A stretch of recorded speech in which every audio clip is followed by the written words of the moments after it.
Hey everyone, it's Judith, and I'm just checking in before our episode starts to remind you that we are going to be talking about the experience of loss and grief and the impact it can have on our mental health.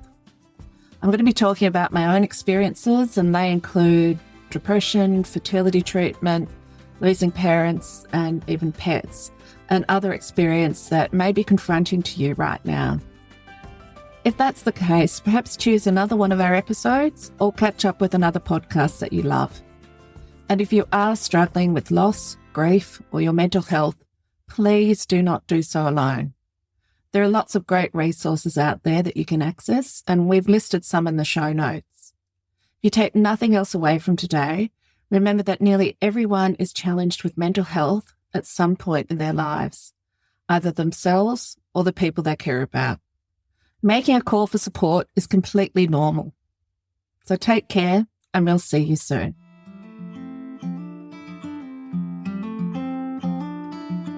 So it was late afternoon on Saturday that I first heard that something had gone on at Bondi Junction's Westfield in Sydney's eastern suburbs.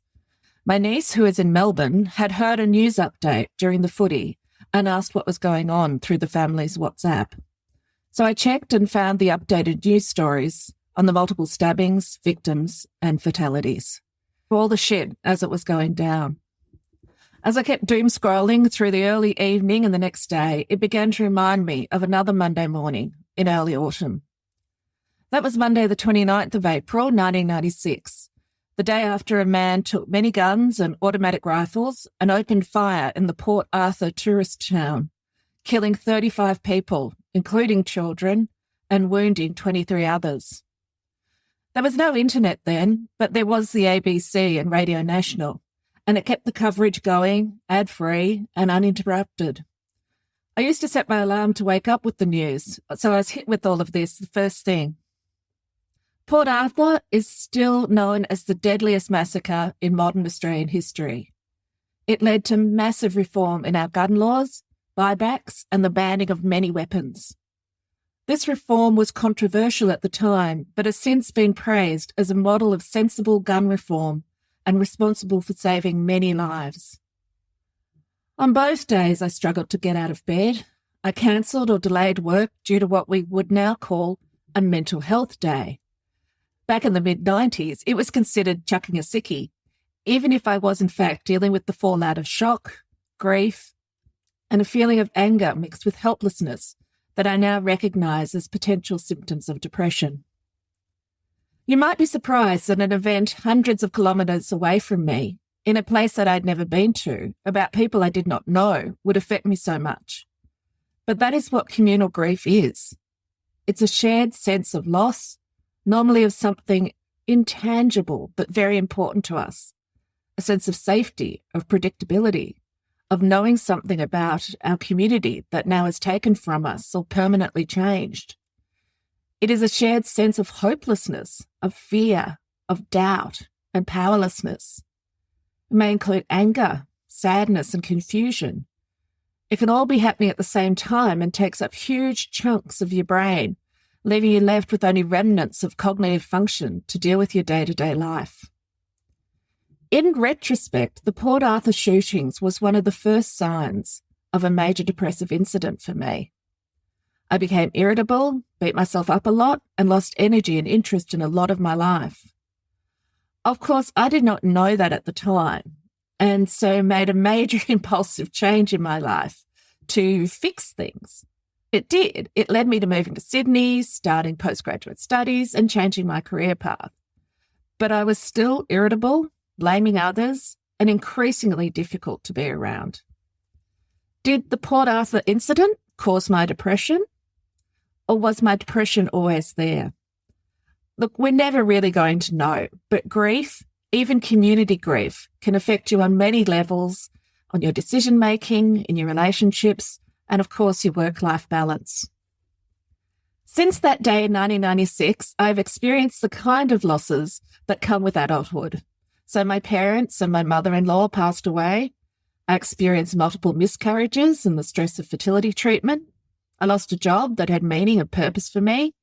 And over the past 10 years, we've had to put down our 2 rescue dogs, and one of those was just a month ago, and I miss her daily. During these incidents, I could not run away as a coping mechanism, and I did want to beat myself up a lot, and even did it to the point of being physical and self-punishment. Luckily, all of this led to me getting the mental health support I needed, a diagnosis and treatment for major depression, and finally a better understanding of the impact grief can have on our cognitive and executive function. A lot of writing about grief focuses on our mood changes, and that's valid. Being angry and sad are draining. However, none of that explained why it took me a whole month to register my car after my mother died, and why I was having increasing anxiety to the point I needed to take time off work, and eventually I left the job that I had. Some of this may have been the early stages of menopause, because that kicked in about then, but I have believed that it had a huge correlation to grief. According to psychologists and neuroscientists, lots of interesting things happen to our brain when we grieve. Isabella Simantov, who's a research associate with Feel the Magic, that's an organisation that helps children recover from grief. According to her, grief is a natural response to loss, and it is a normal protective process. It involves our emotions, our thoughts, behaviours, and physiology. And as she says, grief can also lead to cognitive impacts such as brain fog. In neuroscience language, during grief, a process called neuroplasticity occurs, whereby the brain rewires itself in response to the emotional trauma, which has profound effects on the brain, the mind, and the body. After a loss, the body releases hormones and chemicals like fight, flight, freeze response. The pathways you rely on for most of your life take some massive but mostly temporary detours, and the brain prioritizes the most primitive functions. There are several parts of the brain affected by grief. The prefrontal cortex, the decision-making, reasoning, and control part of your brain becomes underactive, and the limbic system, which is all about survival, takes over.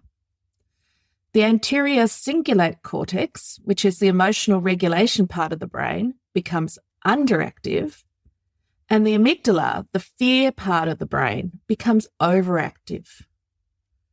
Grief can reinforce brain wiring that locks the brain in a permanent stress response. This is what happens in the case of childhood trauma or childhood loss, but it can also happen for adults. To promote healthy rewiring, you need to break the cycle. This can involve a whole range of creative and contemplative practices. For me, meditation was supportive, but ultimately therapy really got in there and taught me the importance of self-compassion in stopping the constant attacks on myself. That and antidepressants. The main difference in my ability to recover from grief from my 30s to my 50s is that I have had the opportunity now to give myself space to feel the negative emotions of sadness and loss. And I say negative in inverted commas. Emotions are neutral. We just label them as good and bad. And I equally felt the anger, including self-blame. By having processes to support myself to fully experience the loss, I believe I can move through these periods, if not quicker, at least with less friction than before. I know that I'm not experiencing the same collapse into depression that happened after the Port Arthur shootings or even after my fertility treatment. I'm no longer trying to be strong or resilient, going into denial, or deflecting my feelings through escape. And overall, understanding that my brain is operating differently during these times is so important in being kind and patient with myself. When my mother died, which was about 5 years ago, I had no idea why my cognitive function had collapsed and felt like I was in a constant state of panic. This was especially puzzling as I did not feel especially sad about Mum's death, as it was expected. She was 85, and at the time that she died, I got to spend time with her and be with her when she passed away. I had family, my partner, and more cousins than you could ever need by my side during the funeral. I had a lot of good memories. I had done work on separating the bad mother of my past, that concept that we carry of the disappointments in our parenting. And I'd managed to separate that from the woman in front of me and could appreciate her strength, her passion, and her values, alongside acknowledging where she had suffered and sacrificed. Yet even with this work, my brain had its moment of textbook reprogramming because of grief after her death. As I said, at that point, I simply could not work. I was in a CEO role for a not-for-profit, but after the initial shock had passed, I found myself not recovering and in fact experiencing daily anxiety and panic attacks. I had to take time off, something I would never have done in my 30s, and explained this to my chair. Unfortunately, whilst he appeared to understand the impact this had on me, he also expected me to be back at work within the next week, even though I had told him this was not going to be possible. So I got a month's leave from my doctor and in the end decided to act on the notice I'd given earlier, like about 6 months earlier, and leave the organisation without ever going back. It was probably the first time I truly put my being first, as it was not a convenient time for the organisation by any means. They in fact put them at a bit of risk. Acknowledging that I did not have the brain capacity to do the work I was employed to do was humbling and disorienting. It involved a collapse of my sense of self and identity that hurt. I was no longer strong, resilient, and invincible. I was vulnerable, human, even weak. I was no longer special in my capacity for work at any cost. I was just like everyone else, with a human-sized capacity for grief and recovery. When I started this episode, I thought I was going to give you a list of ways you can cope with grief that would help you. But really, who am I to do that? Grief is deeply personal, and what worked for me may not work for you.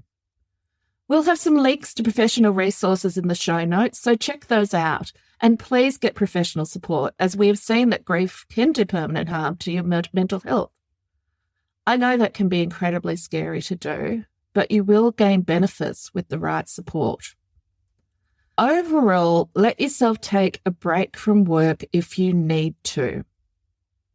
If you are grieving, you are not in the best place, and your brain needs to recover. Of course, work may give you a break from your constant thoughts and feelings, and if so, that's great. But if work feels oppressive or just beyond you right now, that's okay. With support, grief is not a permanent state, and you will in time recover your cognitive and executive functions. The loss will remain, but your experiences in recovery will create new experiences and learnings for you that help you to carry the loss with increased wisdom and self-awareness. I send all my kindness and love to anyone going through grief right now, whether that be from the impact of the last few days or weeks, or from a longer-term loss or change. If nothing else from today, please know that you're not alone. Please reach out to the resources you have or the ones we've provided you, and give yourself permission to have support to recover. In a few weeks, we'll come back and have a look at what happens when the world expects you to have moved on and you haven't. But until then, please take care.